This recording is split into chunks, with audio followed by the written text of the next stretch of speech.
Welcome to Watching Comics with me, Chris Otto, where I share my thoughts and opinions on comic book movies and television shows. And on this week's episode, I'm talking about Alan Moore. Being that this is a podcast about comic book movies and television shows, I thought it would be interesting to every once in a while focus on a specific comic book writer and the films that have been adapted from their work. Who better to start with than the writer who has hated every adaptation of his work, Alan Moore. I know he's been on record as saying he sold the film rights to these comics, really not expecting them to make the films. And he's also admitted to never seeing any of the films based on his work. So while it's kind of hard to take his side when he's calling all these movies crap without even seeing them, I think most people would agree with his opinion. Those of us who have seen these movies may agree. The first adaptation of his work is the film From Hell, released in 2001, starring Johnny Depp. And that, right off the bat, aggravated Alan Moore because the character Johnny Depp plays in the comic is a much older gentleman than Johnny Depp. Now, the comic is based on the From Hell letter, a letter that is alleged to have been written by Jack the Ripper, and the return address says From Hell, which is where the comic gets its title. Now, I've never read the comic or seen the movie, so I can't say much about it, but I can say quite a bit about the next adaptation of Alan Moore's work, The League of Extraordinary Gentlemen, released in 2003. The idea of The League of Extraordinary Gentlemen, I think, is really cool because I remember watching the movie and loving how all the characters are characters from literature, from classic literature. So the idea of the movie really impressed me. Now, at the time, I hadn't read most of these stories. Now, I've actually read some of these stories, and the idea is really cool. And I'm thinking I may have to reread the comic League of Extraordinary Gentlemen, but I'm certainly not going to watch the movie because the movie was pretty terrible. Like I said, the characters from literature that it uses are M from James Bond, who actually turns out to be Moriarty from Sherlock Holmes.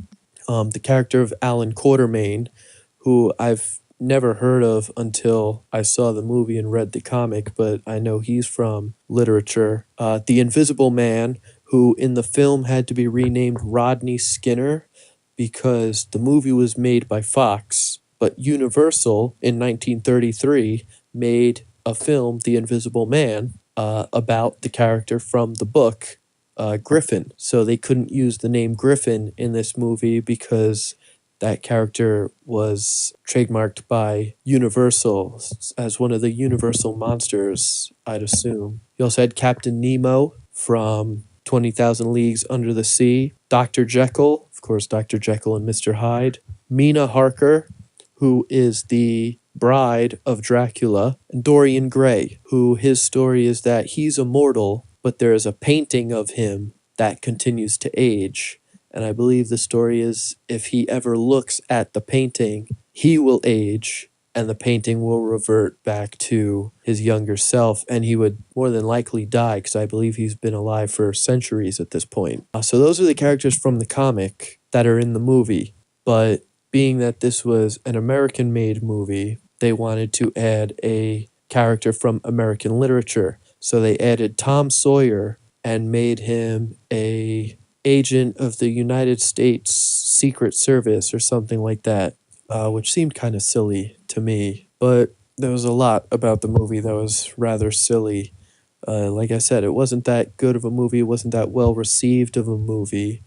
And a lot of the issues people had with the movie was the departure from the comic in terms of the characterization of the characters. Like Alan Quatermain in the comic is an alcoholic and is constantly drinking and drunk. The Invisible Man in the comic is a serial rapist who has been raping the students of an all-girls Catholic school. And of course, the nuns and students of this Catholic school all believe that they're not being raped, but that they're actually being possessed by the Holy Spirit and are now pregnant with the Holy Spirit's children. Those differences really didn't excite a lot of people seeing those differences from the comic to the movie. Another big thing that aggravated Alan Moore was that when the movie came out, two people hit 20th Century Fox with a lawsuit claiming that the movie was a ripoff of one of their scripts that they had written. And they claimed that Fox found this script, got in touch with Alan Moore, told him to write a comic based on the script so that they could then make a film based on the comic instead of buying these people's script. Of course, that was complete bullshit because Alan Moore had written the comic well before these two people had written their script. There was also the fact that the similarities between the League of Extraordinary Gentlemen film script and these people's script, the similarities didn't exist in the comic. So Alan Moore's comic is actually nothing like these people's script. And Alan Moore wanted the chance to actually go in front of a judge and defend himself and be like, this is absurd that these people would say that I was hired by Fox to write a comic based on their script. This was my idea. And he wanted to be able to defend himself.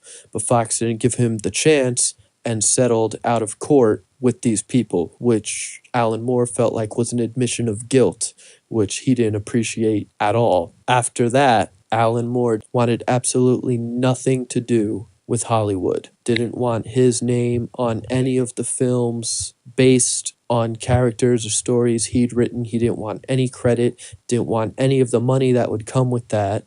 So the next film, Constantine, released in 2005, based on a character Alan Moore helped create, did not include his name in the credits. Of the three films so far, I think Constantine is the best, but there are obviously many differences that fans of the character of Constantine did not appreciate, the most obvious being changing John Constantine's nationality. Instead of keeping him as an Englishman living in London, they turned him into an American living in Los Angeles, which really seemed to serve no purpose other than to just give American audiences an American main character. But like I said, I thought it was a good film. I thought it certainly captured certain aspects of John Constantine's character from the comics. It being a movie, they were able to show the fact that he is constantly smoking, almost always had a cigarette in his mouth.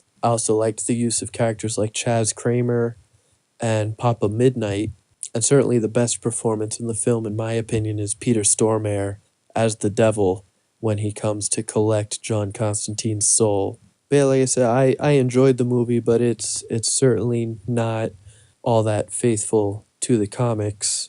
The Constantine television show, I thought that did a much better job of capturing certain aspects of the comic, but it being a TV show, couldn't really show his chain smoking, but he was at least English. It was in America for the most part, but he was played by someone from the United Kingdom, which is nice. Not sure if Alan Moore would have watched the show. Like I said, he hasn't watched any of the movies based on his work, so I doubt he would have watched a show based on John Constantine. But as I said in the first episode, I really liked the show Constantine. Again, used Chaz Kramer, used Papa Midnight, and again, lots of great performances, especially by Harold Perrineau, who played the angel, Manny. I thought he was excellent as that character. But yeah, I think the show did a much better job of capturing who John Constantine is. They really played up the fact that he's a selfish prick, which you certainly got in the movie played by Keanu Reeves, but I think Matt Ryan did it just a little bit better. The following year was the release of V for Vendetta, which did, in fact, have Alan Moore's name in the credits. It was like a based on the graphic novel of credit. And again, it's a really good movie. I really enjoyed V for Vendetta.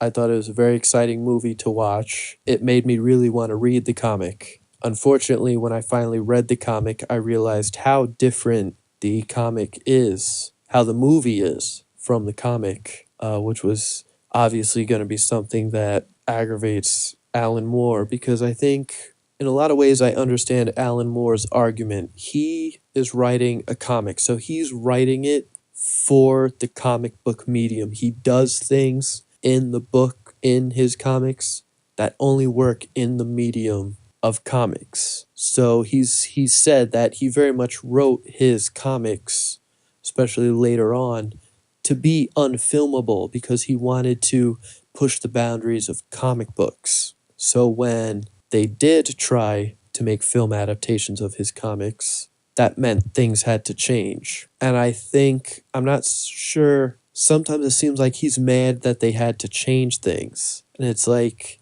adapting literature, whether it's comics or books, something has always changed. Hollywood has been adapting books into films since the dawn of film. And even the earliest adaptation I could think of is Nosferatu, which is an adaptation of Dracula. And they changed a lot of things from Dracula, like the name, because I think they either couldn't use the name of Dracula or something like that. And it's also this idea they take a book like Dracula, which, if you've ever read Dracula, I don't think I've read all of it. I think I've read parts of it. It's written as a series of letters between a man, I believe his wife or fiance, who I think turned out to be Mina Harker from League of Extraordinary Gentlemen, featured in League of Extraordinary Gentlemen. But it was the letters between the two of them where she would talk about Dracula. And so if you're going to try to, that's pushing the boundaries of the way a book is written. It's written as a series of letters between two people. That's a pretty cool idea for a book. So to try to, make an adaptation of that for a film, things have to be changed. So while I totally understand why Alan Moore would be aggravated that things are changed in his comic, at the same time, I feel like, well, things have to change because obviously comic is a different medium than film. And if you want to tell that story, you can't tell it exactly the same way because it's a different medium. But one of the things Alan Moore does like about V for Vendetta is that the Guy Fawkes mask from V for Vendetta has now come to symbolize rebellion, and every time you see a protest, someone's wearing one of those Guy Fawkes masks. So he likes that in the real world has actually been used the way it was meant to be used in the comic. It was meant to be a symbol, and in the real world, it has become that symbol. And finally, we get to Watchmen, released in 2009. Of all these adaptations, Watchmen is, in my opinion, the best and the most faithful. And I'd like to think that if Alan Moore ever gave it a shot, he's not going to like it, but I think he'd tolerate it more than any of his other adaptations, especially if he was shown the extended director's cut that puts together the director's cut film and the Curse of the Black Freighter animated film, which is a comic being read in the comic. But again, obviously, lots of things were changed. Characters are eliminated because when you're making a movie, you only have so much time to make the movie. Another thing that got changed is that in the comic, you get to read chapters from the original Night Owl's book, Under the Hood. Whereas for the movie, the extended director's edition, they made it was like a talk show that featured the original Night Owl and original Silk Spectre kind of doing like a TV special where it was almost like a 2020 or a Dateline where it was an interview with these characters instead of a book. I'm sure Alan Moore would also be quite upset that the squid from the comic was eliminated. And that's something that did kind of disappoint me that it was changed to Dr. Manhattan being the one that Ozymandias was trying to blame Dr. Manhattan instead of aliens. I guess blaming Dr. Manhattan, it kind of, in that way, it kind of gives him more reason to want to leave Earth since he's being blamed for all this death and destruction. But something that I am very disappointed in being changed in Watchmen is that after Ozymandias reveals what he's done and has the wall of TVs and sees the news from around the world, all the world uniting against a common enemy. In the comic, everyone just kind of accepts what he's done, which kind of rubbed me the wrong way in the comic. I did like that in the film they made it where Night Owl and Silk Spectre, they're not going to reveal what he's done, not like what Rorschach wants to do. Rorschach wants to reveal what Adrian has done. They don't want to reveal it, but they don't approve of it, and they leave, giving him a dirty look. But in the comic, they kind of, it's not that they approve of it, but they're a little more accepting of his idea and actually spend the night at Karnak, his hideout in Antarctica, I believe. But there's a great scene where after Dr. Manhattan has decided to leave, he comes back and he sees Night Owl and Silk Spectre too, together, sleeping together, and he smiles because he sees that Laurie is happy.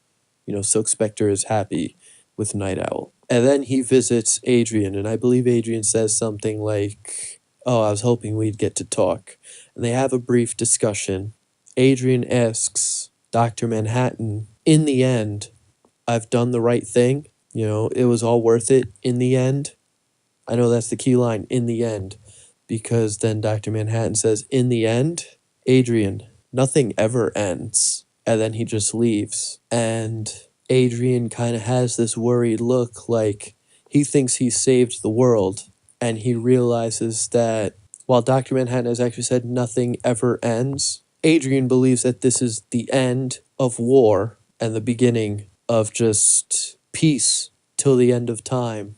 Even though Dr. Manhattan, I believe at that point, can't really tell the future because of the release of tachyons and all of that, he knows human nature. And this peace will last. It'll eventually revert back to war. Someone else will have to try and do what Adrian has already done. And I was disappointed that they eliminated that from the film, instead giving the line to Silk Spectre. She says, in the end, nothing ever ends. She says, John would say, nothing ever ends. And I thought that was dumb because, like I said, I really liked the exchange between Adrian and Dr. Manhattan, and I also thought Malin Ackerman was the worst actress in the film. So the fact that she got one of the better lines in the comic kind of disappointed me. But I think Watchmen is definitely the best of the adaptations of Alan Moore's work, certainly the most faithful. Around the same time the Watchmen film came out, another adaptation of Watchmen was released, one that Alan Moore, I believe, has actually watched. I know Dave Gibbons watched it, the artist for Watchmen, and that is, of course, the Watchmen Saturday Morning Cartoon, a Flash animation released on Newgrounds.com. It's hilarious. What it does is it takes the ideas behind Saturday morning cartoons. So it takes ideas from like Scooby-Doo, Teenage Mutant Ninja Turtles, G.I. Joe, just those types of cartoons, and applies it to Watchmen. So it starts with Bubastis talking to Adrian, and then it goes into this, intro song that makes references to the comics, but like sanitizes what happens in the comics. So like in the comic, one of the more famous parts of the comic is when Rorschach kills two German shepherds. In this Flash animation, there's a line about how Rorschach is a lover of animals and shows him petting two German shepherds.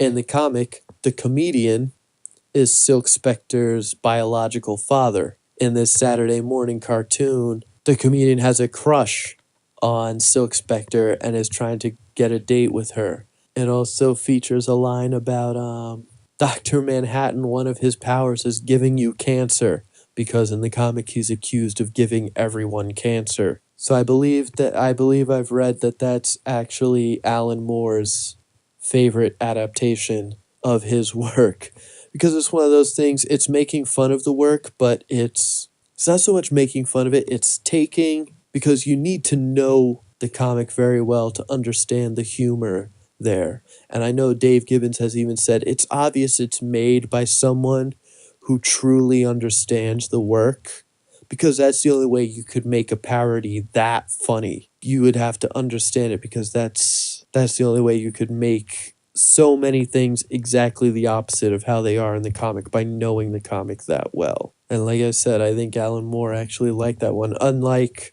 what Joel Silver went around saying, how Alan Moore was super excited about V for Vendetta, and then Alan Moore was like, I never said that. I never met with any of these people saying I was excited about this. This guy needs to stop lying. But yeah, that's probably all the Alan Moore adaptations we'll ever get, because I believe he only sold any of these film rights just for the money, never actually expecting them to make films of these stories. But they did, and about half of them were terrible. And that just about wraps it up here on Watching Comics. If you think my opinions are wrong and stupid, let me know. Facebook.com/WatchingComicsNY or on Twitter @watching_comics. I'm Chris Otto, and I'll see you next time.